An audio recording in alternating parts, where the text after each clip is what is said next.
Hello বন্ধুরা, তোমরা সবাই কেমন আছো? আশা করি তোমরা সকলে ভালো আছো। আমি ভালো আছি। আজকে একটি নতুন ব্লগে তোমাদের সবাইকে স্বাগত।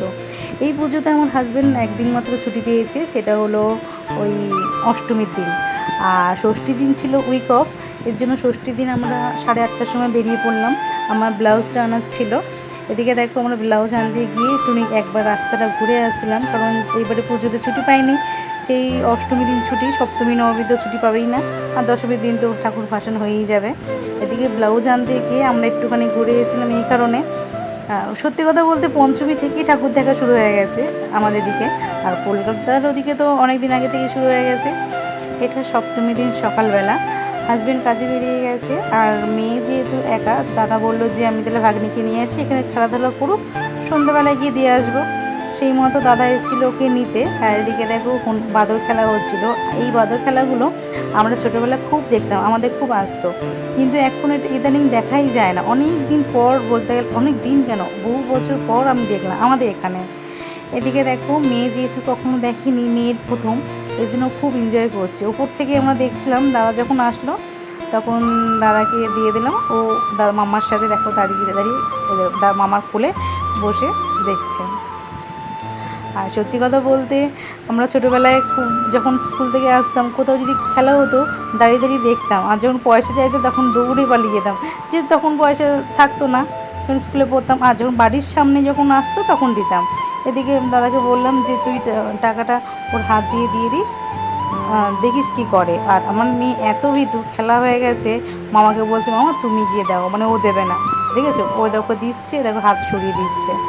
ও বাইরে গেলে একদম চুপচাপ, ঘরে যা খুশি করুক, ঘরে এত বকবে, দুষ্টুমি করবে, কিন্তু বাইরে গেলে এখন মানে সেরকম খুব একটা খোলামেলা হয়ে উঠতে পারে না আমার মেয়ে। এদিকে তাকে রেডি করিয়ে দিয়েছি, আমি জানি দাদা নিতে আসবে, ওকে পাঠিয়ে দেবো বলে। দাদা এসে দিয়ে গেছিলো।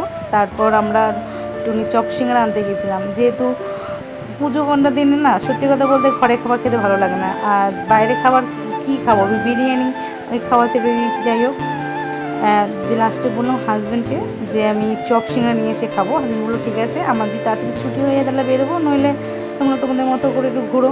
আর কি ঘুরতে যাবো, এর জন্য মেয়েকে নিয়ে চপ সিঙ্গারা আনতে গেছি। আমার মেয়ে সিঙ্গারা খেতে বড্ড ভালোবাসে, আর আমি খেতে ভালোবাসি ফুলুরি চপ। চপটা খাইনি আমি, আমার জন্য ফুলুরি আর স্যান্ডউইচ নিয়েছিলাম, হাজব্যান্ডের জন্য নিয়েছিলাম, ওর জন্য রেখে দিয়েছি।